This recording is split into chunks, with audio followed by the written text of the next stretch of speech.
You're listening to From a Certain Point of Skew, the only Star Wars podcast to carry on despite one of its co-hosts battling sore throat, congestion, indigestion, tremors, headaches, nausea, measles, and a wee bit of the bird flu.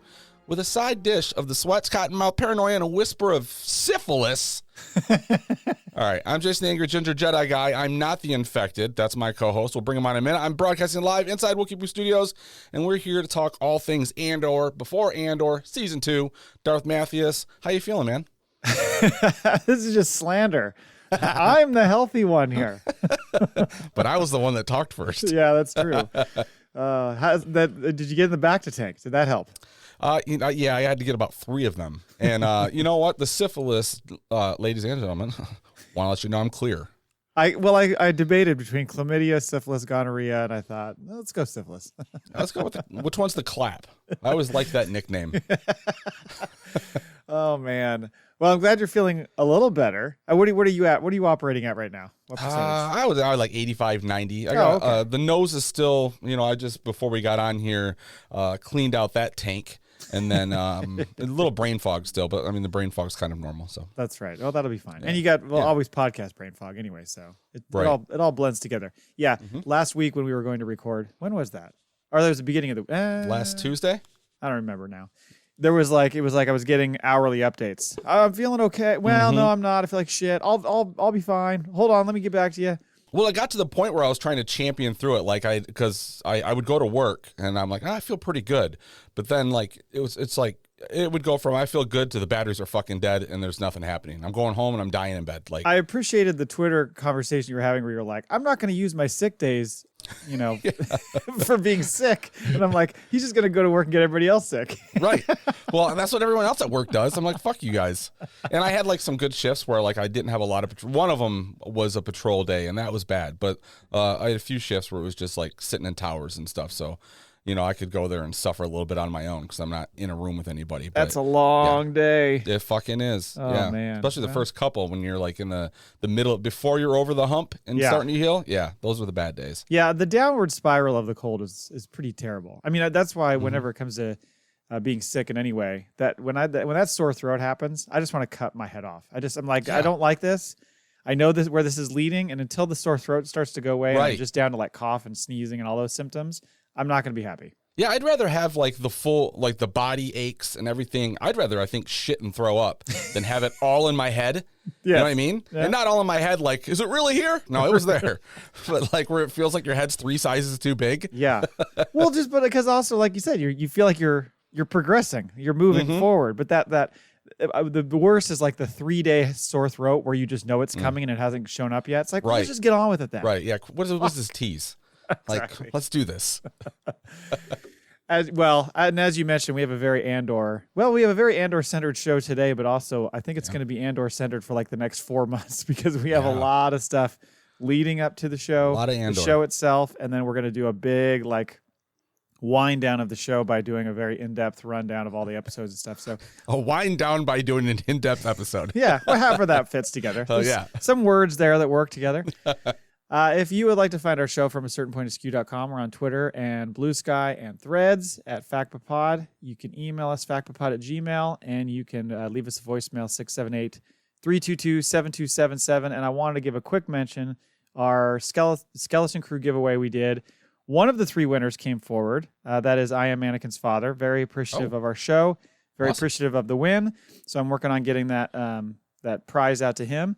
Brian, Cam, hello? You got to reach out to us, guys. Where you at, Brian? What do we have to? We have to show up at the door like Jay and Silent Bob. Just pull him outside, suplex him, drop an elbow on him, give him a gift, and walk away. Well, it was just his birthday, I think I saw. So happy birthday, happy birthday, Brian. What's on the show? On the show, in the news, we've got Andor hype train has left the station. Gilroy dropping quotes all over the place, and he's still dropping quotes. Star Wars Celebration panels, we'll get into that. And then bulk of the show, of course, is the Andor review, Season 1, Episodes 1 through 3. And it looks like we've got 1 email in the Maul Bag. Yeah, so we've been waiting for the Andor ramp up for the hype for Season 2. And it just felt like it was pretty dormant for quite a while, aside from a couple things. And we are full go now because it's every day there's something. It's all the time. And there was a big like deluge of stuff when we got the trailer that we already talked about, and then all of a sudden it's like Gilroy comes out and is doing all these interviews. He's all over the place, dropping quotes, like you said. We got that special look after, which was kind of the follow up to the trailer, which I think might have even been better than the trailer. Yeah.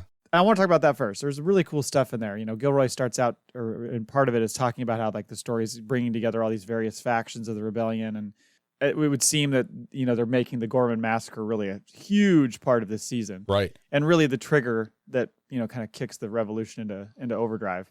Yep. And we also got a shot of Genevieve. Oh my God, I can't say her name. She's making me verklempt. Genevieve O'Reilly. And she was talking about how season 2 is like the juggernaut after season 1 really built it up. And there's a really cool shot of her walking down the hallway with a bunch of senators, or there's like 4 of them or something. Looks like it's that alien dude that's on the what becomes the Capitol in the sequels, and they blow it up. It's the oh my God. Yep. You know, the one. I almost said Morlana. That's Andor. It's not Morlana. I can't believe Star Wars podcasters have not come for us.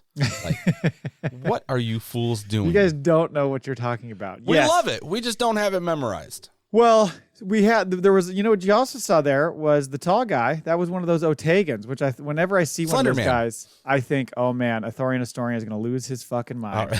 What did he call him? Like, you know, like mouth breathing, or no, he called them one mouth shitheads or something like that. I can't remember. He hates those guys because they're like knockoff Ithorians. He does not like them. Yeah. He's very prejudiced toward them. Oh, he is very prejudiced towards them. Yeah. It looks like we're going to get a lot more of Saw and his crew. Which is cool. You got to get some Bix and Cassian, maybe getting a little busy. Sorry, shithead Tim. Yeah. Not thinking about him anymore. No. Left his body fucking cold on the stairs, and her nether regions are warm for Andor. Exactly. You also get a little glimpse of the Senate. Real quick shot, which, you know, obviously where I think we're going to get Mon denouncing the Gorman massacre, and then that leading to her getting the fuck out of Dodge. Like there's speculation that we won't see Palpatine, but you kind of have to, right? Like, even in the limited, like, the way they used him in Rebels, like, by the end, there was quite a bit of it, because, like, by now... Well, Rebels, he was in World Between Worlds and stuff. I'm wondering if you're just going to get, like, some hollows or some his voice echoing in the chamber. I'm not saying, like, a scene with him, but, like, if they're in the Senate, like, he's there. I would think so. You would think you'd hear his voice at some point at a minimum. Right. The other thing that I'm thinking about this, maybe we talked about it on the show, but... getting the exposure to the show out there, and it seems like they're kind of doing that more, because they're now going to start pushing him out, or they have started pushing it out a little bit to other streaming services, because YouTube has the first 3 episodes out there for free now on YouTube, which I think is a great idea. You also have the whole first season showing on Hulu. I had half a mind to be like, can we put it on Netflix just to see what happens? They won't do that, of course. They won't, but I bet you I bet you if they put the Acolyte just to test it, because, like, that's the one that's like, that's I guess their redheaded stepchild. And I can say that because I'm a redhead. To put it out there and see if, like, it finds an audience. I think it would. But then, like, what do they do if that happens? Because you can't win either way, right? Like, if they have to take a show and put it on a different streaming service, and then it finds this fucking, like, builds up this audience, and they're like, shit. Right. Like, I know. Do we make more because there's viewers for it? Yeah. Or do we just deny that anyone ever watched it? And I mean, I get they need to drive their own streaming service, but at the same time, it's like you're going to get so many more people to watch this show. And is what's the goal at the end of the day? Is it the streaming service, or is it the eyes on the show itself? I don't know. I am no businessman, so I couldn't tell you the model there to follow. I don't know. I've seen your fucking spreadsheets, and I would say you, sir, are a businessman. Well, the other thing that's cool about YouTube, I don't know if you've seen this. Did you see that they put that season 1 recap up? It's like 14 minutes long. It is fucking great. Like from Disney themselves put it up? Yes. So you should go look it up on YouTube. It's 13 or 14 minutes, and it runs you through the whole season.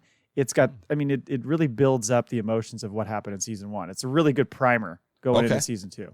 All right, I mean, obviously, we're doing full rewatches here. Right. But for somebody who doesn't have time or doesn't want to go back and rewatch it all, it's perfect. But if you're already listening to this podcast, just stick around. Yeah, right. Getting to Gilroy, though, this guy is everywhere, as you said. He did a Q&A last week, which we'll get to in a second. Or was it last week? Might have been the week before. I'm losing track of time. But he's done a lot of interviews. And there were a couple interviews that were done like through Collider and Entertainment Weekly and stuff like that. And there were a number of things that he said that were really interesting. So he was talking about like what he had to work with from a story standpoint. And he was saying, but pretty much anything big that happened in those 5 years leading up to the Civil War is fair game. And he refers to Mon Mothma's departure from the Senate, which we'll see, the buildup on Yavin, of course, which he was really wanting to play into, the construction of the Death Star, and all these things that he kind of can put into the show. And he talks about how the Gorman Massacre, of course, is canon, but they don't have a lot of details. Like we had heard about it before, but just it was like kind of, I think there was some mentions in books and stuff, but there's a lot of loose details about it. So he kind of has license to kind of present it in the way he wants, just using the very few details that are already out there. You know what I mean? I had read, and I could be wrong, and we've got Brian and a few other people, so certainly send in an email, let us know, but isn't most of the information or things that have happened, it's considered legends now? So was he just kind of skirting around the fact that it's not told in canon? I thought he was saying the event is canon, but the details around it are not. Like there's not a lot of details. He had room to do what he wanted to do with it, kind of. Because I had read about, and of course we're podcasting now, so all names have left my fucking my head. But Moff Tarkin, doesn't he park his ship like he just on top of like all the civilians? That is my understanding. I've heard that before, so we could see that, but I don't know if he'll go that route or not. It certainly seems like there's more of a on the ground massacre happening. Are we getting CGI Rogue One Tarkin back? It's certainly in play. I mean, he's a major character at this time, so you could. Didn't his family like sue them or something for that for the use of it? I don't recall. I don't recall if they were happy with that, because I feel like was one of them didn't know, like it was Leia and Tarkin, right? Yeah, Leia they were on board because I think her daughter was all good with it. But I think with Tarkin there was more of a concern. Do you remember the first time you saw that and you were like, what's going on here? Like, because it was the Uncanny Valley thing. It was a little bit off. Did they show him in the trailer? I didn't think they showed him in the trailer. Or did they show him from behind? I feel like there was speculation. Like, maybe was that they fucking did. Tarkin? Yeah, and then he had some speaking parts, and you're like, he starts talking, but and you're kind of going, this is it was Uncanny Valley, but it was for what, 2016, 2018? Pretty damn good. It was pretty good. It was just like the mouth was just a little off. Right, right. It was kind of weird. But anyway, by the way, they're clearly putting a ton of money into that set for the Gorman Massacre, and with reason, because he said it occurs over 5 episodes. And I'm like, 5? We got 3 episode arcs with year jumps. So is it going to be like the last 2 episodes of one arc, there's build up, and then the full massacre? It sounds like he's smart, right? Like if they're going to put a lot of money into that, and they're going to have to get their shots out of it, right? So to show that for 5 episodes and then blow it up kind of pays off. Like they get their money's worth out of it. So that makes sense. Yeah. Well, and then he was talking about the release schedule and what we've talked about before with the whole, 3 episodes a week thing. And he said... Brought us up exclusively. What's that? He brought us up exclusively. Well, that's right. So he said, we heard about that as we finished. We finished the show in November, so we really had to wait for Skeleton Crew. It's a Disney decision. There's an internal logic behind it. They have the reasons. It's kind of cool. I mean, it puts a burden on podcasters. I almost shit when I heard that. I did too. What are they going to do? It's movie of the week, I mean, it just is like, he listens to the show, doesn't he? Right. Yeah. He's showing us that Favloni love. I just can't believe he specifically mentioned podcasters, not just in general, just podcasters. Oh, I thought that was so fucking funny. There was talk at one point, I guess, about them releasing full scripts of the show in some format. I remember talking about that years ago. Okay, I don't remember because I wanted to read them. Well, and so he said, I wanted to do it. We put it together. It's really cool. I've seen it. I loved it. AI is the reason we're not. In the end, it would be 1,500 pages that came directly off this desk. I mean, terribly, sadly, it's just too much of an X-ray and too easily absorbed. Why help the fucking robots any more than you can? Thank you, Tony Gilroy. Yeah. Amen. And right there tells me what his next project is about. It should be. He was also talking about the emotions of season 2, especially for certain characters that we don't know their fate. We know obviously what happens to Cassian, but there's certain characters we don't know what's going to happen to him. He said, quote, Cassian is sort of Star Wars Jesus running through there, this messianic character running through the middle, We know that story, and it has its own complexities, but really I think the surprising and shocking emotional punch will come from the collateral damage and triumph of of the people all around him. And then he went on to say, if I don't make you cry, I'll be very unhappy. Oh, no. We're going to lose some big people. Oh, yeah. There's going to be a lot of deaths.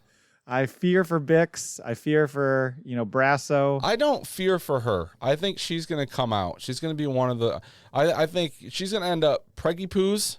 Oh. So she doesn't go on the last mission. She's barefoot, There's going to be a Cassian Jr.? Oh, yeah, there's got to be. And then he's going to play an older version of Cassian in a new series. That's the way to keep him around. Yeah. You're just going to keep playing your own lineage. I think Luthen is a goner.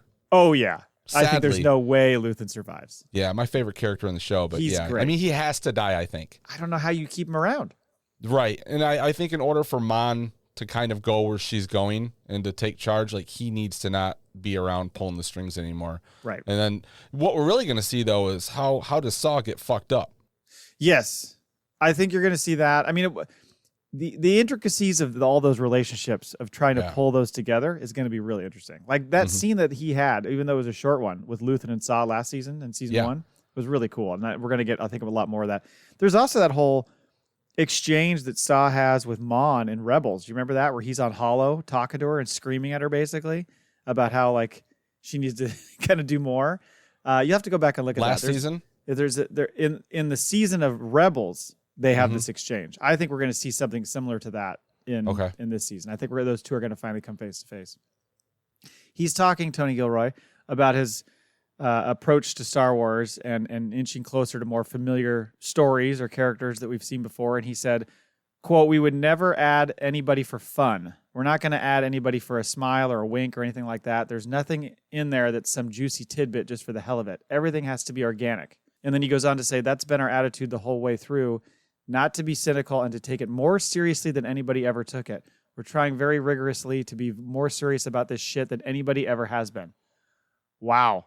Yeah. And what was the quote you shared with me the other day where he was saying this is the most important thing I've ever done or something? Yeah, yesterday I think I sent that to you. So he's fucking all in on it. It's nice to see him. And I don't think like anybody who's writing any of this shit have any other thoughts, right? It's just this guy's so good at what he does that it just takes it to another level. Right. I don't think he's shitting on other people being like, you guys didn't take it seriously. Yeah, George. Quit fucking doing all that goofy, campy stuff, would you? We're not doing that here. He's like Will Smith in Men in Black. What's he say when he puts on, I make this look good. Yeah. Yeah. Finally, a note about your gal, Mon Mothma. He said, of all the characters in the show, of all the hellacious things that people go through and all the difficulties and hardships, I don't think anybody has a harder road than she does, because she has to do everything that everybody else does with all the tension, fear, and anxiety, and she has to do it in public. She has nowhere to hide, and the season just ramps that up to an almost unbearable point. Oh. Yeah. She's going to need some self-medication. Like, I'm really interested, like, what happens to her family. Oh, yeah. Because we know, as far as we know, there is no family come A New Hope, right? No. Not that we know of. I mean, right. Who knows? Lita could go off somewhere, especially since she's getting married and stuff. We don't know what'll happen to her. I'd be surprised if they killed Lita. Also, yeah, but I would Perrin, too, but she's got to marry her daughter off to a fucking gangster just to help the rebellion. Yeah. So that's she's already losing her daughter in a sense. Right. And then she loses her. Like, does she die? Like, or does she look at her mom as a traitor at some point? Oh, I think that is gonna be the most fractured relationship in the end. I mean, it already is bad, but it's gonna be worse. And I think Perrin's gonna go down. I still think Perrin's gonna die. Yeah, redemption comes when she castrates that motherfucker. Well, and I think Lita is gonna blame her mom for it. Of course, yeah. So that's gonna be the riff, and then she's never gonna have a relationship with her again. What if it comes out by the end of the show, like Perrin is just like the ultimate hero? That would be quite a turnabout. Right. Somebody who was saying that, they were talking about how if you read the book, The Reign of the Empire or something, he comes off better. Yeah, he's not a shithead so far. Yeah, he's brought up a couple of times. Once is at a party where she talks about how their marriage has had their ups and downs since they got married at 16 or whatever. And then there's another one that's basically their roommates without, do they say it to the point where like they get along well, they live together, They don't have relationships outside of the marriage, but you're not too sure whether they have a relationship themselves. Oh, he has proposed a 3-way so many times. Oh yeah, every person that comes in the door, he's like, huh? Huh? Her? Huh? Him? Yeah. He's You gone either way. promised. Then on the Q&A, I don't know if you saw any of it. Did you see any of that Q&A he did? I did not. I didn't go back to it. I forgot all about it, actually. It was pretty good. I didn't realize all the guests they were going to have on, but they were great. He had 3 guests in the end. And I don't think they were all blowing smoke. They genuinely seemed like so thankful to be a part of this. I think they're all fans of Star Wars. So I think they're all kind of like pinching themselves to be in it, which was cool. And also, I think you have a well-written character to perform. You're going to like the show. You know what I mean? Yeah. Audrey Arjonia came on first, and she was talking about her favorite moments as Bix and how much she loves the character and like how she basically had to focus on the acting or else she would be too like fangirlish about the whole thing. Then your gal Genevieve O'Reilly came on. I sent you that still shot. You did. And when I sent it to you, I think I heard your heart skip a beat, or maybe I heard something else. I'm not sure what that was. Well, there was pitter patter for sure. I even sent in a question in the chat. They didn't use it, unfortunately. Oh, fuckers. I don't even remember what I asked. But she was getting real emotional talking about it. Like she's like, I'm gonna miss her. You know, it's like, well, I mean, this is as much as she's played her and shown up. Like this is a different version, right? Like she gets to chew the scenery up. She gets to acting. You know. Well, right, and I think some people were thinking when she said that quote. I think some people were thinking, well, but like, what about Ahsoka season 2? Certainly, it'll be there, whatever. I don't think she's gonna have another role with this where it's so front and center. Right. Yeah. Right. So. Although, who knows? The way this is right now, maybe Disney can find a way where, like, let's spend half the budget, but get one of these characters or a couple to carry over or something. Because we know there's more story for sure. But real quick, because you brought it up that she was in Ahsoka season 2, how fucking old is Mon Mothma? I have no idea. You go on Wikipedia, there's no age listed, but she was supposed to be pretty young when her and Perrin got together, right? Yeah, she was 16, I think. They were married. Chandra. So how quickly did they have Lita, who's only 15 or 14? Right. So is she meant to be in her like late 30s right now, maybe at the most? Right. And I think, how old is she? She's like my age, I believe. The actor? Yeah, didn't she have a birthday recently and like everyone was sending that in, letting me know it was her birthday? I think she's probably around that. Yeah. Yeah. I think you're right.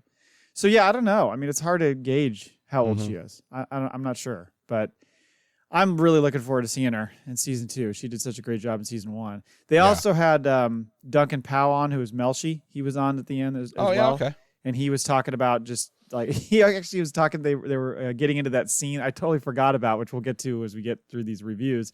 That scene where he and Cassian are escaping the prison, and they run into those 2 goofy guys. Remember that? They get captured. Fishermen or whatever they are? Yes. Yeah. I totally forgot about that scene. It's ridiculous. Because he was saying in that scene, he's running, and they show them running. Mm-hmm. He like blows out his hamstring. And apparently Diego Luna also like hurt himself running. Like they both hurt themselves running in that scene.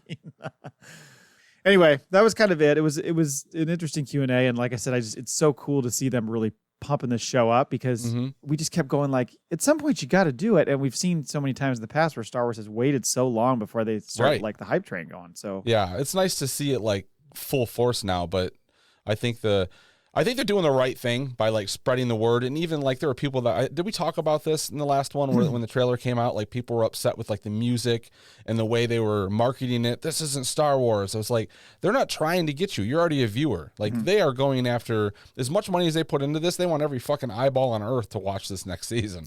Yeah. The trailer had the song fits because of the message of the song and what the show is. But yes, it was, I think, jarring for some people at first. I mean, the special look had the more thematic music in it, so it had more of the Star Wars feel. But yeah, I don't know. I think you're right. I think they're just trying to get more eyes on it because they know it's a good show. People just didn't see it, because not everybody has Disney Plus. And it's so well acted. Yeah, very well. Okay, let's talk a little Star Wars Celebration real quick. All right. Actually, before I get into this, let me just recap what we have coming up in April. This is kind of ridiculous. Over the course of about a week, this is what happens. In a spreadsheet? I got just a list. It's not a spreadsheet, it's just a list. It's document form. Just bullet points? Okay. Just bullet points. You didn't go all the way. No. April 18th is the release of the Light and Magic season 2, that featurette that they do on Disney Plus. You know what? We never covered that, and I didn't watch the first season. So I was going to ask you that. I don't remember if I watched it either. So maybe. Wait, was the Light and Magic the one that was all about? It was all about ILM and the way it was created, and it goes all the way up to the just before Jurassic Park. I think you're right. I think because most of it is spent on Star Wars. And I think the new one is kind of like where ILM has gone since Star Wars. I mean, was that the one where they were showing like Bill Burt doing the fucking lights or the making the sounds and shit and all that? Or Ben Burt, not Bill. Ben Burt. Yeah, I'm conflating Bill Burr and Ben Burt. And Bill Burr. Tippett, right? There's one that's all about his miniatures and stuff. Yeah, so I must have seen it then. Yeah, we did watch it. We just never covered it on the show, I believe. Right. So they're doing a season 2, which is going to, like you said, go from kind of Jurassic Park forward. Yeah. That's coming out on the 18th of April. The 22nd, we get the first 3 episodes of Andor. The 24th is the Turner Classic Movies Classic Film Festival, where they're going to do a screening of Empire Strikes Back with George Lucas in attendance. Yeah. Hey, nice to see George back in. Right. The 25th is the start of Revenge of the Sith in certain theaters. They're going to re-release that. So all that's happening, but of course the big event during that time, 18th to 20th, is Star Wars Celebration. So it's like there's a week there where fucking everything is happening. Man. Why are we not going to this event again? Oh, that's right. Because you didn't want to go to Japan. It would cost us probably 10 G's for the two of us to go over there. Yeah, probably. I was all in, man. Yeah, right, you were. I think all our money went to giveaways. Yeah, that's fair. We'll if the next one is in the lower 48, we'll try to attend. I think they will. I think they're going to bring it back to the States next. Yeah. I hope so. You put it back in Anaheim or somewhere, in the Midwest or something, we can make that happen. Right. A lot of guests coming to the Star Wars Celebration just for fun. You want to try to name it? Any guests you think that are coming, or have you heard? Well, let's see. I think I've seen that Hayden Christensen was going to be there. Ding. Daisy Ridley, John Boyega. Is Daisy Ridley confirmed? Is Daisy Ridley confirmed? I don't think she's confirmed. She'll be there. I don't know. She's not on the website. I don't know. Her movie was kind of pushed away, so we'll see. Maybe she'll just be on video. Right. Yeah.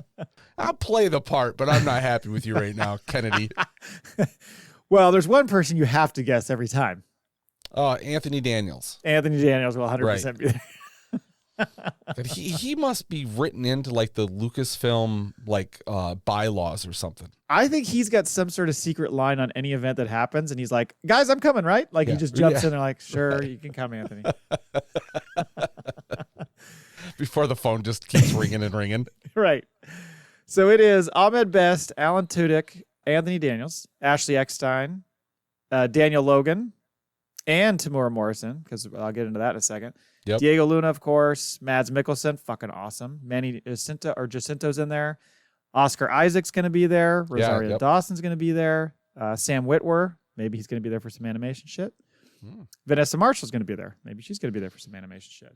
But I wanted to go through some of the schedule here. We don't have to go too in depth, but there's a lot of things I wanted to just touch on real quick. Okay. So on the Friday, the 18th, the big event is the Mandalorian and Grogu. It's like the marquee event. So they're going to have Favreau come out and do all that stuff and talk about it. You think they're going to be bitches and we're going to have to try and find the bootleg trailer before it gets wiped off of Twitter, or are they going to release it? Well, good question, because they showed something last year that never was released. We just saw the fucking bullshit footage of it. Yep. So I don't know if they'll release something like that. It seems like whenever they do those in person, they never release that exact one. It's always something else, right? Yeah. Yeah, a smaller version or something that was cut up a little bit differently, or Yeah, so I would imagine they have to give us some sort of teaser. They have to. And I would expect some unannounced stars to come out just as a bit of a like, hey, look who's here. Right. Pedro Pascal's here or whatever. There's some other fun stuff happening today. There's going to be an interview with author Chris Kempshall, who wrote The Rise and Fall of the Galactic Empire. Did you read that book? That was kind of like, it was told from the perspective of that. Something Freed. Oh, wait. Oh, no, I'm sorry. I'm thinking not Reign of the Empire. Yeah, that's what I was thinking. This is the Rise and Fall. Right. And so I guess it's told from the perspective of the character, Dominic Moynihan's character, the guy, from... oh, okay. Yeah, it's told from him because he's like a historian. And guess who's hosting this? It's our friend Mike Celestino from the Who's the Boss podcast that we were on a couple of years ago. He's hosting that. Really? Way to go, Mike. That's awesome. There's quite a few podcasters that have stuff set up. We weren't invited, but some other ones got in there, so good for them. There's something called the 501st Legion. Bad guys doing good, past, present, and future. Do you think Rural Farm Boy is going to come out of retirement, dust off the old gear, and get out there? That or he's already got a spot in a window somewhere and he's taking aim. He's got a like a violin case that he's carrying. He's the Lee Harvey Oswald of that group, man. Isn't Christina 501st? Yes. Wasn't she at one point? So shit. Yeah.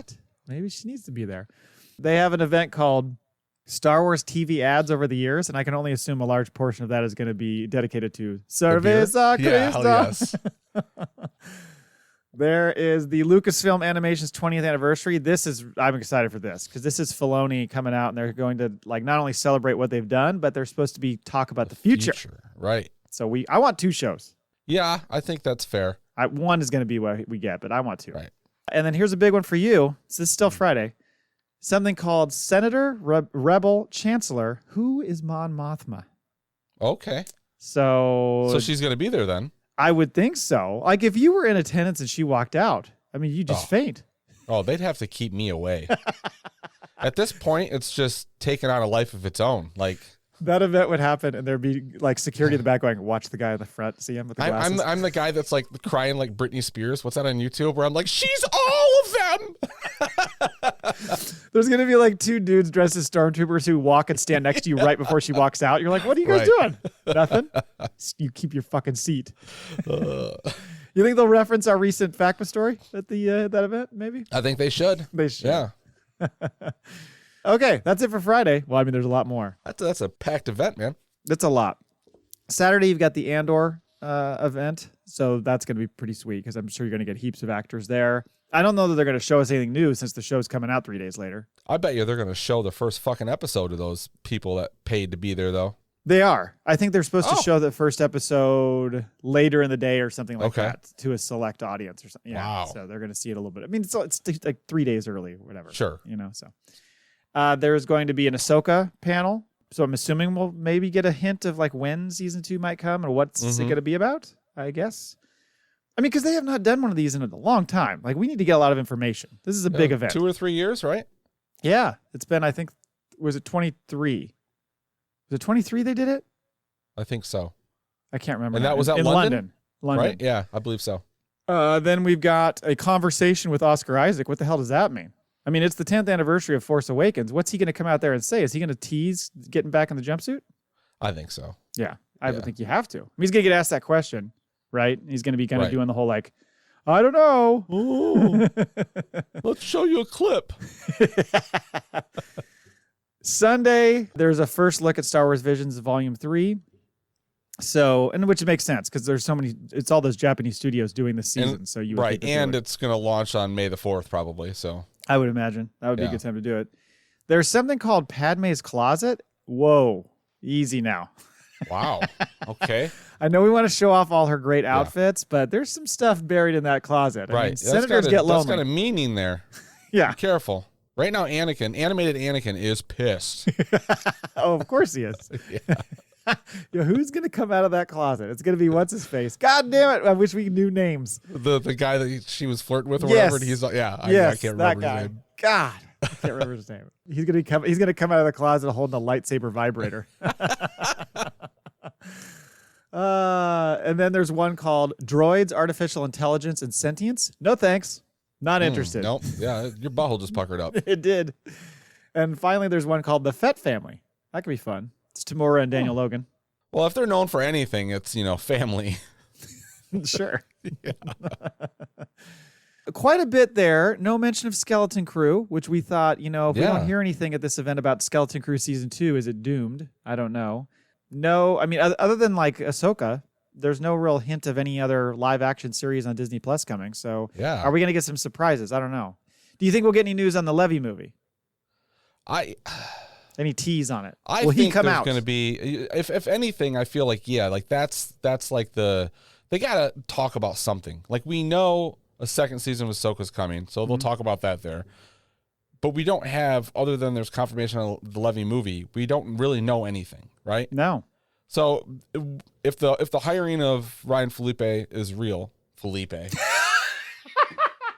Jesus Christ, where'd that come from?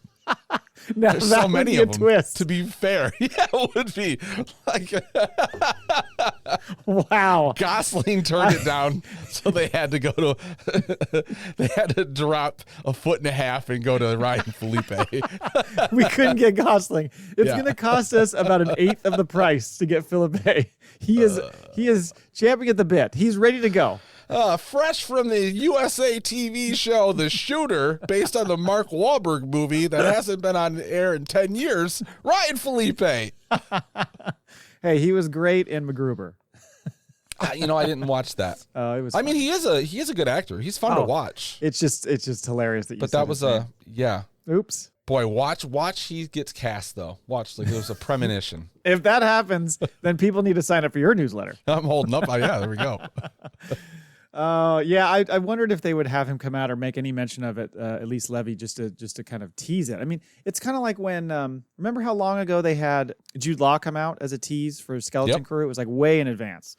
Well, and that was still very early days. Fair, I think they'd already shot the show then. Yeah, well, that's true. It got shot so long. I mean, Jesus, man. Those kids are in their 20s now.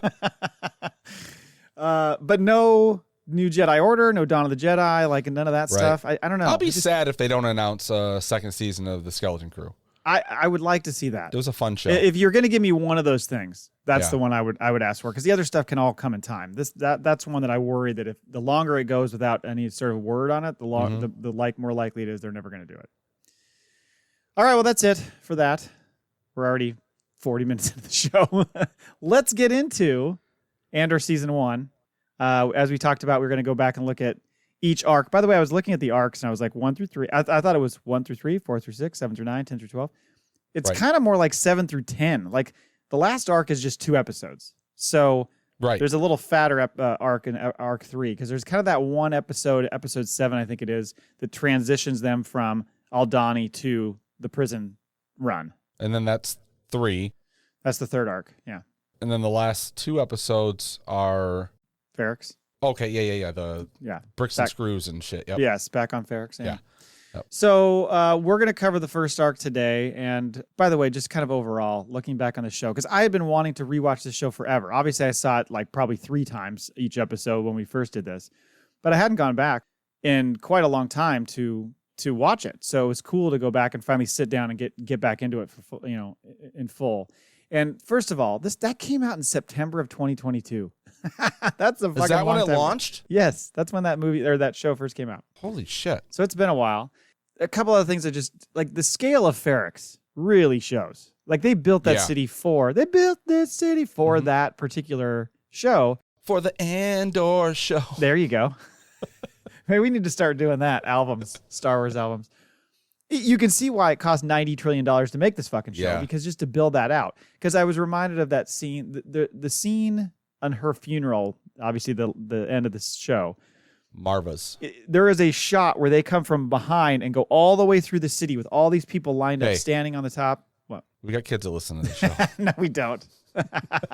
Well, we used to. I don't know if Lewis still has his daughter listen to this or not. But like you can just see the scale. Like it's all practical and it's huge. And so it's just cool to see it that way.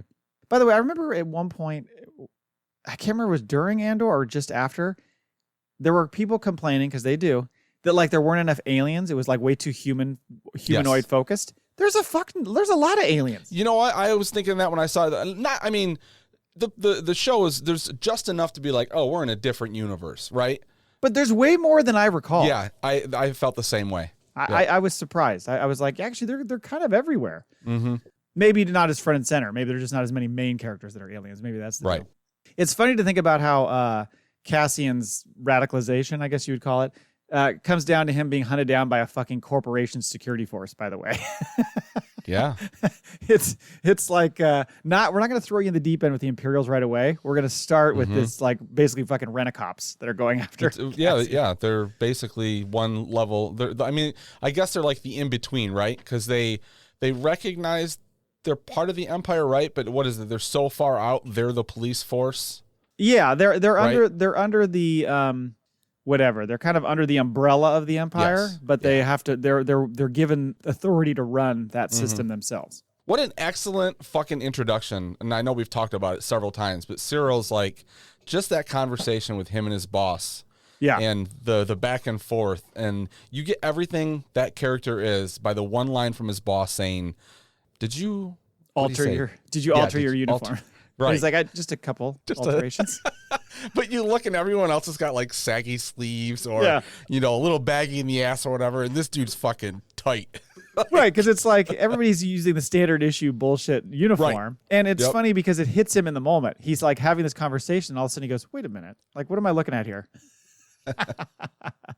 One last thing I was going to mention just overall was just, I don't want to say I forgot how good the music is, but man, until you're back in and watching it, you kind of forget a little bit. The music is so fucking good in the show.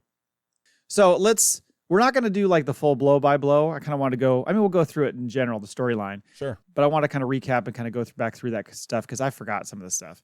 So, it obviously starts on Morlana 1 in the Leisure Zone. In fact, I think the first episode that we did, I titled it Highway to the Leisure Zone because I'm so clever. Yeah, okay. You are brilliant.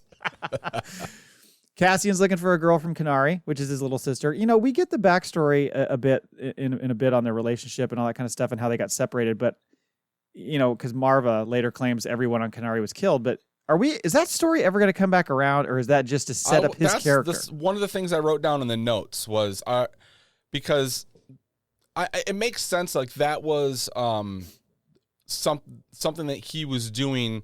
It was like the catalyst that got him into trouble, right? But I don't see, there's so much that's going to be going on in season 2. I just can't imagine that. It might be something in the back of his mind or something, but he's not going to have time to be like, you know what? Side mission, got to go see if my sister's alive. Right. Yeah, I don't know. Yeah, I didn't know if it was that. Like thinking about it, I thought, well, maybe this was just, like you said, it's to get this story kicked off and why it all starts. 2, it's part of his backstory in general, just on how he came to be with Maarva. Right. And 3 is just kind of building his character to say, this is a guy who cares deeply about his family. He'll do anything for them, etc. Yes. No, all that is true. And I think we focused a little bit on those aspects, but also like, is the sister going to come into play? We talked about quite a bit when we covered the show before, but watching it this time, you're right. It leaves it just like ambiguous enough whether there were survivors or not, because that's why Marv takes the kid. She's like, what's the husband say? Something about there's another ship that's coming in. Yeah. They're going to kill him. Mm-hmm. They're going to kill all of them when they find out that they killed the people that were on the ship. So let's take this kid. So that's just enough to be like, well, if they did murder them all, the sister's not alive. But that also is like, how was he at that strip club knowing that there was a woman there from Kenari? Kenari, yeah, right. Kenari, and who is she? So it's a little... Yeah, because who is she exactly? If it's not his sister, then who the fuck is it? Right. Then, by the way, I could not, watching this back, I could not wait for those fucking 2 cunts to get what they got from Cassian. Like, they were such pricks to him from the second he walks in and stands there. I have experienced people like this before. The kind of people that you just glance at and they're like, what the fuck are you looking at? Like, dude, chill out. I know. And then they're all upset because like he gets service first. Yeah, right. Yeah. But we were here first. And bottom line in this whole exchange, don't mess with the Street Fighter. They're like, look at this little guy, Right. And then he just kicks the shit out of him. I forgot about the reverse headbutt death shot to the guy's nose. He just watched Heat the night before. Then he just shoots that other dude straight in the face. Oh, yeah. He has no problem. Just it's like, I'm watching. I'm like, I think he's done this before. It would seem that way, but he certainly comes across at the end almost like, whoa, what did I just do? Not, you know what I mean? Like, I think he's been a bunch of scrap. A little sloppy. It was a little sloppy, and he knew this might be. So you think he's killed before? It's not just he's a scrapper. You think he's killed before? I mean, he didn't show, like, there was no emotion that, like, oh, fuck, I took someone's life. So that makes me think. But also, there's a lot going on. Like, he's worried about his own fucking life. He's got to get, and it wasn't, I mean, he really did do it because it was them or him, right? True. So I guess there wasn't time for remorse, I guess. But yeah, you're right. If anything, he's been in these situations before because he owes everyone money, and 2, no one is surprised he's in any kind of trouble. Right. I just didn't know if he had been brought to the level of Stone Cold Killer before. I thought maybe he'd been in a bunch of scraps, clearly, because he could fight well. But has he ever actually killed somebody? Because when the guy won't get up, he's like, tell him, like he's faking it. He's alive, like he didn't realize he killed him. Yeah. I'm going to go with he's not gone as far as killed somebody. That's the take I had on it. So back on Ferrix, we meet B2 Emo. Love that little guy. He's like a little puppy dog. He is. He's got that stuttering, sheepish thing about him, kind of like Dio in Rise of Skywalker. You know, he's kind of got that stutter. Oh, yeah. And I love the way that they make him emote. Like he like almost like puts his eyes down. He like hides inside his shell. It's weird how they make it look like a cowering dog. It's pretty well done. Yeah. Uh-huh. I was impressed by that. Brasso's his homie, you know, covering him for like anybody can ask any questions, looking after his mom. We all need a Brasso. That dude's a sleeper best friend, man. Oh, like, he's you great. know he is, but then he goes as far as like, you know what? I'm going to fucking tie this steel cable to this ship. Yes. I totally forgot about that. Day. Did you remember that? I totally forgot about that bit. Yeah. I knew he did something. I couldn't remember what it was. Yeah. But when he comes walking away from the ship, I was like, what a great shot. It was just enough to be like, oh, what do you do? Yes. You know, and then the cop just doesn't have time to fucking do anything. He gets in, he's lighting up the ship. We got to get airborne. Oh, man. Safety check first. Yep. You always got to do your safety check. I'm glad he's going to be back in season 2. I like that character. Yeah. I actually kind of forgot about Shithead Tim until we got into it. And oh boy, is he. What I go, oh man, I want shithead Bob. I think I called him Bob, right? I couldn't remember. I was like, I want him to die immediately when he comes on screen. I was like, oh, I remember. I hate this little fucker. Oh God, he's so bad. Or I should say, the actor did such a good job of making him be so fucking annoying. You get Cassian goes to Bix and is asking her about this mysterious buyer because he's got something he wants to sell, which I had to write this down. An untraceable NS9 Starpath unit. Mint condition, by the way. When he pulls that out and shows it to Luthen, I'm like, things look great. I know Apple's like, damn, we should have stole that idea. And he's looking to get some scratch and get out of town because he's like, well, shit, the heat's coming for me. So I got to get out of here. And since the buyer was going to be coming to meet him anyway, Bix is like, sure, I'll set it up. So then he has that run-in. You mentioned owing money to people. You had that run-in with Nurchi and Vetch, who try to kind of shake him down for the money he owes. And then Nurchi's going to be one of the people who sells him out later. And then he gets his. Mm-hmm. Anybody who sells him out dies. Just a note. Don't turn on Star Wars Jesus. No, it's not going to go well for you. Then he goes to that shipyard. He's trying to wipe the flight log for where he went, you know, when he went to Morlana 1 and all that stuff. Real quick. Yeah. The ship that he takes, right, and then he's wiping, he does everything too. Is that the ship that he was taken from when he was a kid? No, that's the ship that's parked out where he like sleeps out in the junkyard. Okay, that's what I mean. Yeah, because I didn't realize that either. There's the shot. I never did either until watching it. I finished up the 3rd episode this morning because we kept pushing off recording. And when the kid wakes up at the end and he's looking out the window and Marv turns around and smiles at him, there's the same shot almost earlier when he's sleeping, and that's when Emo comes to find him, right? Yes, and the way you know it is that Clem, who's his dad, does that little pop on that secret compartment, and and it drops down. That's the same exact thing as where he's sleeping. Yeah, and he stores something. It's his little bachelor pad. That's where he's storing the unit that he's going to sell. Thing. Yep. Right. Okay. So it is the same ship. I didn't realize that until I watched it this time around again, or maybe I just forgot. So then we meet our boy, the nerd Cyril Karn, who's working for the Premor company. Preox Morlana is what that's what it is. Yep. They've got their security force, and like I said, some oversight by the Empire, but they kind of let them operate on their own. He's a total Eagle Scout looking to lead this murder case. That's when, like you said, the boss is like, dude, chill the fuck out. It kind of reminded me of, it's a weird comparison. It kind of reminded me of like John Lovitz in the movie The Big when Tom Hanks gets the job, you know, he's first an adult and gets the job. John Lovitz? Yeah. Is in Big? He's in Big. He works with Tom Hanks. He's only in it for a little bit. But Tom Hanks is like fucking cruising through shit. And he goes, hey, pace yourself. You trying to get us all fired? Yeah. That's what this guy's like. He's like, why don't you just chill for a little bit here? You're going to cause more trouble. Right, but the boss is like, I don't want you to do anything about this. But then he also scolds him and says, when I come back, I better not find you with your feet up on my desk.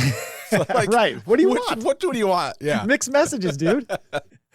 But yeah, he's telling him, here's what's going to happen. This is an accident because he's worried he's got to go report what's going on. He's got to talk about crime rates and shit in the area he's responsible to the Empire. Mm-hmm. So he's trying to keep everything low key. So then, of course, you know, Nerd can't leave it alone, and he starts going investigating, and he discovers that there was this unidentified ship that managed to get in and out of Morlana 1 through their checkpoints without being checked. And I mean, he is such a cock in this episode to anybody who is under his rank. It is jarring. You don't want to do your job? I'll find someone else that'll do it better. Yeah. There's a lot of other people who like to be in that chair. Yeah. What a dick. And everybody fucking hates him. But, we never talked about this. I don't think we have. But, like, looking at it now and having seen all of it, like, it's the only place he has any type of power. Yes. Because when he goes home, his mom's cutting his knees out from underneath him every fucking chance she gets. I mean, the poor guy can't have a bowl of cereal without just being, taken to task. No, you're right. He's used to being stepped on. So this is his, and even by his superior. So this is his opportunity to like shit on other people. It's just that trickle down effect. Don't treat people how you want to be treated. Treat them how you're being treated. Yes. He tells his team to send comms to Ferrix that there's a Kenari male wanted for questioning. That's when we see Bix see this message, and she just goes almost like ghost white. She's like, oh, fuck. And she tries to hide it from shithead Timm, but he, of course, is able to see it, and we know what he's going to do. And then we get a little bit of Kenari. That's when we first get the flashbacks where they show Cassian in his youth, and there's this village of kids and teenagers, I guess. That the gal who leads that crew is such a badass. She's fucking. It's sad that she died so early because she was a cool character. And I do like the fact that they don't translate what they're saying because I don't think you need it. When I was watching it this time, I was thinking the same. I was like, oh, that's weird. They don't put up any words or anything. There's no subtitles. Yeah, and I think it's meant to keep kind of the nature of that culture its own, and then also you get from body language and stuff. Exactly. You know what's happening. You don't need it. You don't need the actual words. So they're getting their war paint on, and they're going to go investigate that crash of that Republic ship, and that's when we see Kassa head out, and it's the last time he sees his sister. Her name's Carrie. I didn't even know she had a name, but I looked that up, and her name is Carrie. And that was episode 1. Episode 2, we back on Kenari, and we see that it's heavily mined, this planet. That shot they show of him standing in front of that. It opens up with them seeing the ship going overhead, so they're putting on the war paint, and they're going to go investigate. Yeah, and then they have that shot where he stops and looks out over that mining complex. It's just so cavernous. It's huge. So we're led to believe, like, the place is bone dry, the Empire left, and all the adults, what? Is this like building the pyramids? They just fucking murdered everyone, and these kids were like left in a village? Or they left. I can't imagine they just left, so I think they murdered everybody. Yep. So they find the crash site, and the lead gal goes down there to check it out, and we see these humanoid people who were on the ship, and they're all jaundiced and yellow, and you see yellow smoke coming out of the ship, so I guess that's meant to be an exposure issue there.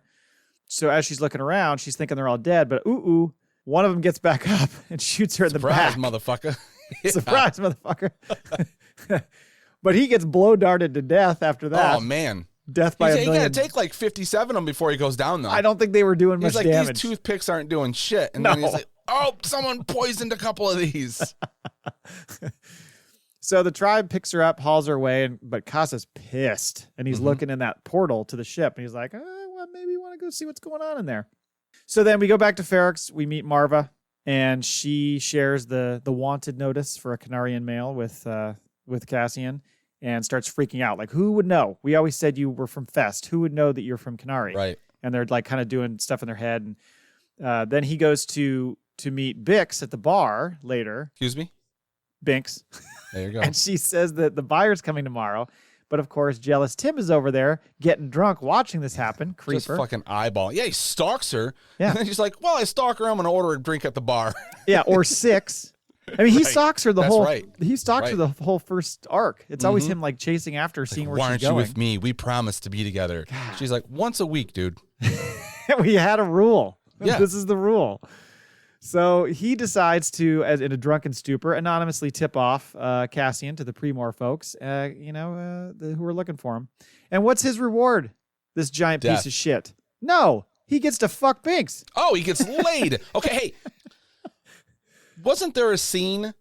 Maybe I blinked and it was gone because I don't remember it being long. But when she comes over, doesn't she take her shirt off? I thought so too. And then when I watched it and they showed the next morning and she's like putting her pants on, and you can kind of see she's scantily clad. I thought maybe that's all they showed. But I swear they showed her take her shirt off. Yep. I'm pretty Did they cut that out? They clean that up? Yeah, this is, we're having a fucking, hold on. What's his name? What's that called where collective consciousness? Oh, the Mandela effect? Mandela effect, yes. It could be. It could be. You called it, on a recent episode, You called it what'd you call it? Manchurian? I think you called it the Mandalorian effect. Oh, yeah. That works. I don't know. I think you're right, because when that scene happened, I thought, that's all they show? I swear they showed more than that. Anyway, Maybe we're just such huge Bix fans. Well, it was more of oh, shit. We haven't seen that in Star Wars. Right. So that caught me off. I remember, so that was like, and of course, like, I've never mentally grown up past 16 years old. So whenever any of that happens, like, imprint. Right. The second you're watching it, the shirt goes off. You're like, boobs, side boob. Yeah. Thank you, Cinemax. Luthen then flies in on his Fondor. That's the name of that ship. That's what okay. I knew you'd have it written down. I looked it up. I had to look it up. And he has to take this shuttle into the city. And this is a very relatable scene, because how many times have you been on public transportation and that guy just won't stop talking? And you just sit there and nod, go, And he's even like, look, you don't have to say anything if you don't want to, but I'm going to keep yammering. Oh, my God. That guy's lonely, I guess. Yeah. I mean, he's very polite about it. I'm surprised Luthen in the end was just like, would you just shut the fuck up? I'm on a mission. Yeah. Thanks. Especially knowing like Luthen would just rather shoot him. Right. Continue the conversation. Exactly. So the guy got away pretty lucky. Can't do it on public transport. Yeah. You get I love his last, mind your wallet. That's right. He walks away. God. So Cassian goes then to see, I think it's pronounced Zanwan, that guy who's going to help arrange his transport to Tasser to get off world. Oh, this is the guy that works at the Amtrak? Yeah, correct. Yes. Yep. Who's screaming at his little workers like, fuck, man. But he's like, well, if it's got to be discreet, I'm going to charge you 700 credits. Now, I don't know what the exchange rate is and where we are inflation-wise. It seemed like quite a lot of dough. I was thinking about it, and I thought, well, 5 years from now, I think Luke sells his speeder on Tatooine for like 2,000 credits. So maybe that sort of lines up, I guess. It's pretty expensive, though. Use speeder. Yeah, but he also wants discretion, because isn't it like 500 or under? I remember. Does he say a price, number first? I thought he was like to go somewhere, and then he's like, well, I'm going to need it like immediately, and I need like no one to know. And he's like, well, if you're going to need, and that's when he also is like, I think Andor owes this dude money too. It seems like he owes everybody money. Yeah. Yes. So I think that was some of it. And it's very much in line with kind of the Han Solo comment. We what's the cargo? Us two droids and no questions asked. So that we don't want to avoid any Imperial entanglements. He's like, that's going to cost you. Wow, you must look at you remembering dialogue and shit. Well, it's I used to be like that. It's A New Hope. I know the whole thing front and backward and sideways. Okay. Anyway, back on Morlana 1, I guess it is. Linus. Okay, I love Linus. His little sidekick, Cyril's. He needs his own fucking show. He does. He's so good. And when he walks in and is just saying all the right things to Cyril, you could see a bulge in that self-tailored suit. Like, he was so excited. Like, I found my soulmates. But he is like, I think he's doing both. Like, he knows to kiss the corporate ass of anyone higher than him, but I think he also fucking believes it. That's what I was going to ask you. I had written down, do you think he's just doing it to kiss up to him, or do you think he's like a true believer in what's happening here? To me, I think it's authentic, and I think that's why the character comes off so interesting. Because he's not just brown nosing. Yeah, I mean, he is to a degree. One moment where it comes off like he's rolling eyes. Even when like he has Cyril give the speech, he steps back and he goes, "Inspiring, sir." When he starts the clap after he speaks. Yeah. Oh my God, that's so fucking bad. It is such a poorly delivered speech. Especially on the heels of the fact that Linus like kind of gave him a speech and they were all chuckling and all ready to go. Right. He had them all fired up and he's like, "They're all yours, sir." And he was like,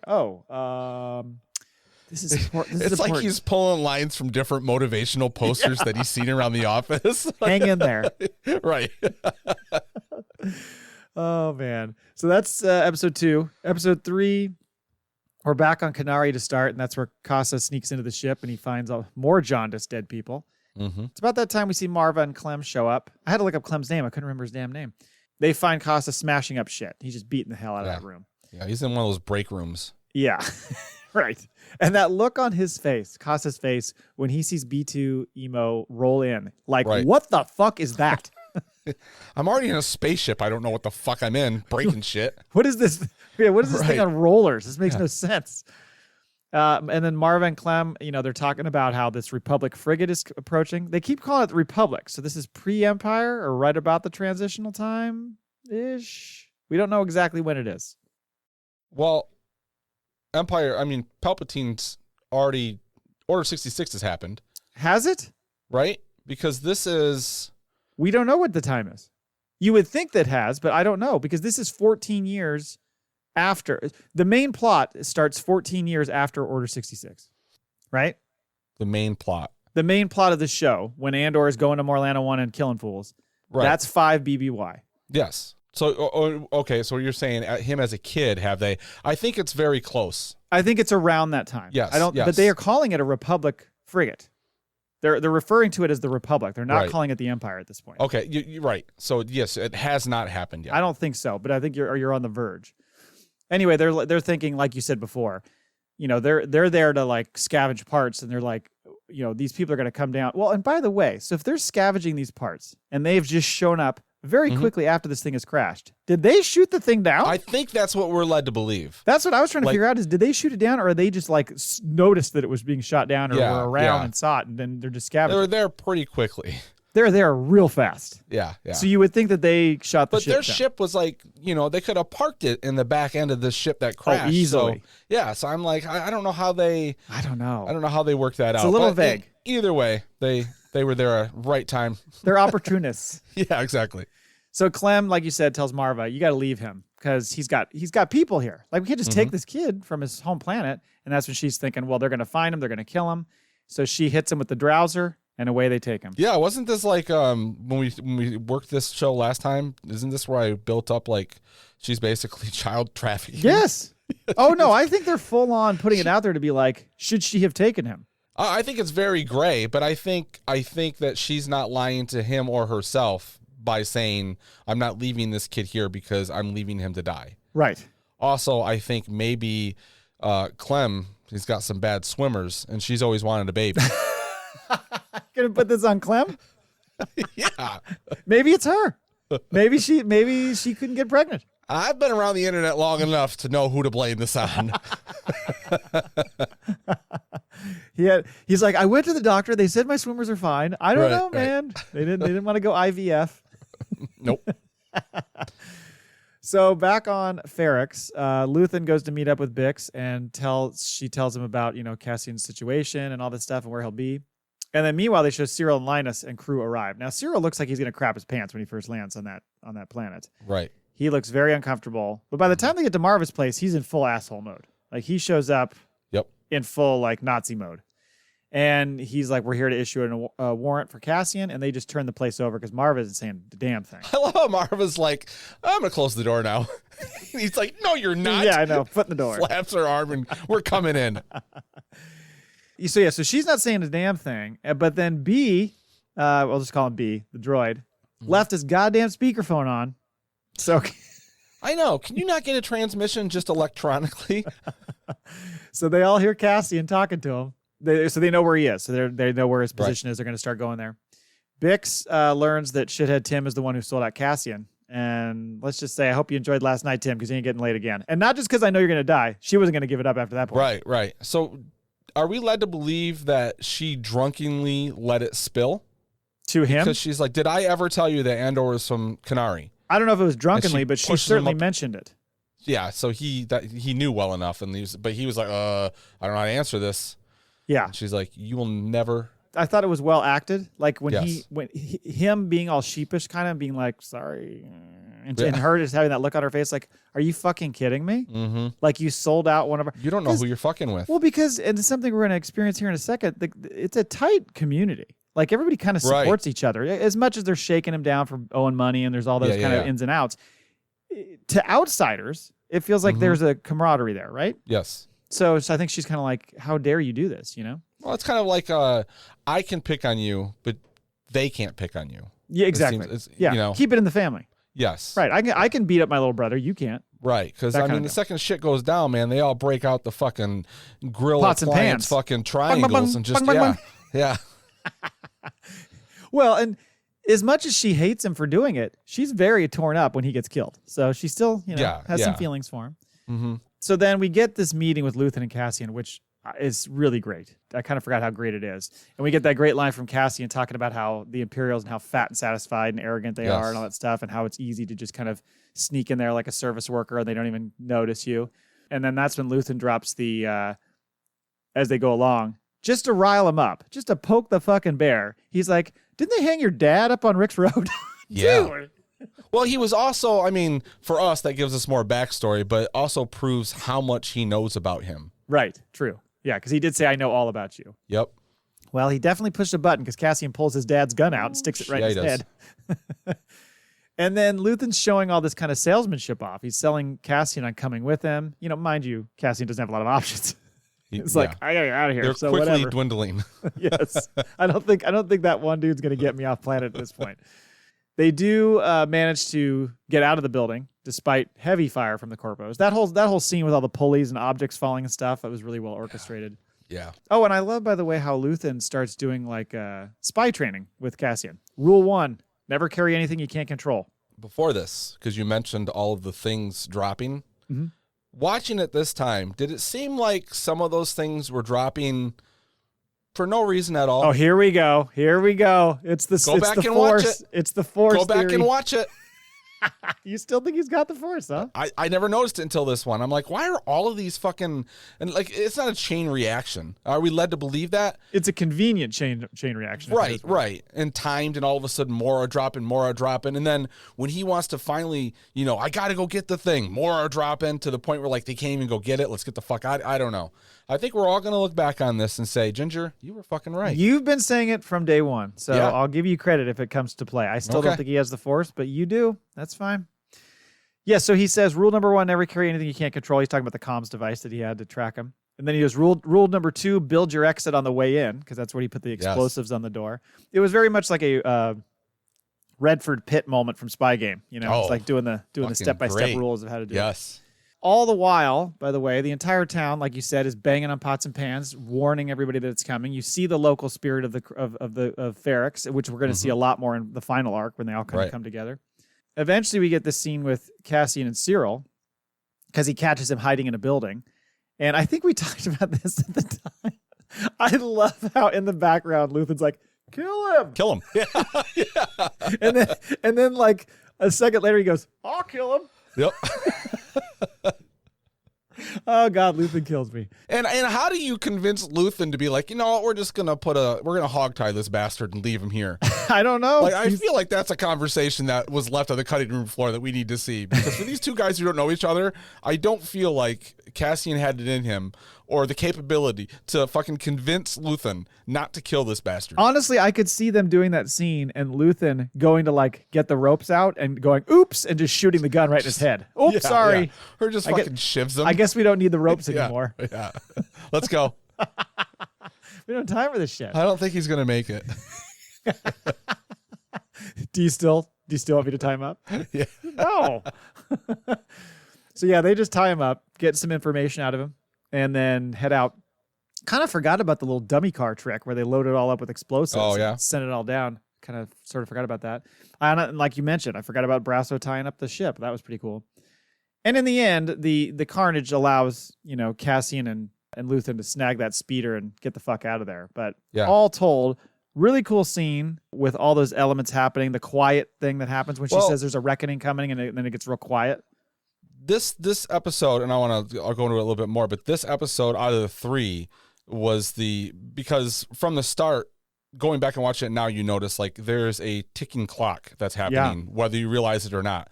But in episode 3, the way that they go from one scene to the next and move back, like everything is happening like so precisely, and it's like everything is getting containing itself, like until it's like, oh shit, boom.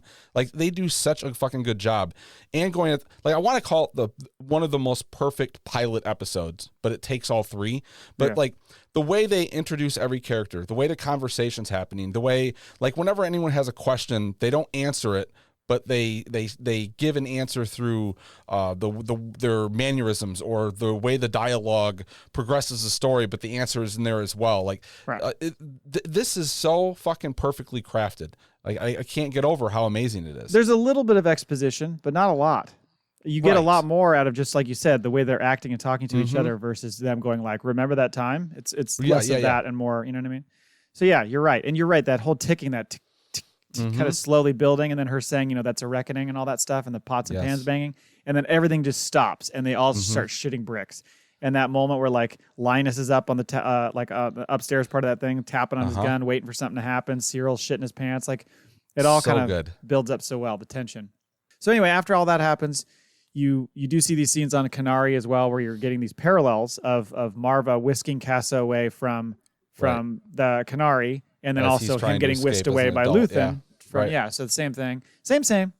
And and then you and that's also where I realized that is the same ship, like you mentioned before, that he's on, like his little bachelor pad. And then I was gonna say, what do you think is gonna happen next? Predictions? I bet you $1 million they go to Aldhani. I'm not taking that bet. I think you're right. By the way, no Dedra, so I'm looking forward to seeing her again. Oh yeah, that's right. And I think in the next arc we get the Luthen Saw meeting. I think so. I'm looking forward to that as well. The first one, yeah. I think so. So that'll be fun. So all told, like you said, such a fun look back to go back and look at all this stuff and watch it again. And no Mon Mothma either. No Mon Mothma, you're right. But no, knowing what's going to happen, forgetting some of the nuances, and just being able to go back and enjoy them again. It just makes you so excited for season 2. I can't fucking wait. And I can't wait to get into episodes 4 through 6. I purposely have not gone ahead to the next episodes. I was waiting for us to record this, and then I'll move on. So I can't wait to get in that next arc. We get all that cool shit with that crew on Aldhani, which is a lot of fun. Right. I mean, that's a great setup. Like, and another, the way they weave the characters, so no one gets introduced until they need to be in the show. Because I'm like, where the fuck's Mon Mothma? Yeah. But it's not until Luthen ends up back on Coruscant, playing his role as the museum, whatever, the curator antiquities. Or whatever. Yeah, right. Yeah. Where she comes in to buy the thing, and then she's introduced, and then we get to go on to her story. And Clea, however you say it, she's an interesting, mysterious character. Yes. Because everybody's like, is that his wife? Is it just his partner? Yeah, because we'll talk about it when we cover the next one, but I think it's in the next arc where she basically is like waiting for him to shut down and come to bed.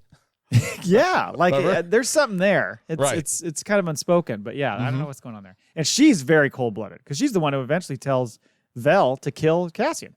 Yes. And so yeah. Well, anyway, great stuff. Let's do a Maul Bag and we can get out of here. Email number 1 from Max Rebo. I think he actually said this in Twitter, but that's okay. We'll call it an email. He says, in Luthen's speech in Andor Season 1, he says he is condemned to use the tools of my enemy. But other than not warning Anto Krieger's rebel cell, I've not seen him using these tools. Will we see more of that and the terrible things Andor mentioned in Rogue One in Season 2? So I think what he's getting at, and something that I certainly have considered, and I think we've even talked about, is, is the Gorman Massacre going to be orchestrated in some fashion by Luthen? Maybe using Saw as an instrument. Well, there's that line from Tony Gilroy in those interviews where he says that Luthen is, what's he call him? Whatever the word is basically, he does something on purpose to push something to happen faster than it's going to. An igniter or catalyst. I can't remember what word he uses, but the way he phrases it is like, I think he is responsible, like in some form, because you see the stormtroopers getting blown to shit, right? That's going to make more of them come out and attack the citizens of Gorman. Then it's going to turn into this thing. So I think he starts that. He has to have some sort of role. And like I said, is he using Saw as an instrument there to do some of that for him? He's just orchestrating the whole thing. I mean, he says at one point, is it to Cassian maybe? Or I can't remember who he says it to. Maybe he says to Mon. Something about the Empire choking them out so slowly they don't even notice anymore. Yes. So he's realizing, I got to do something more drastic that's going to and affect common people for it to get everybody to rise up and take this more seriously.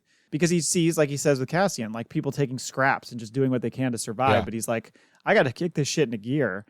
He even talks about how later in the season, I guess it's in the next arc, where he's essentially saying, like, there's all these disparate groups that are all acting in their own motivations and their own methods.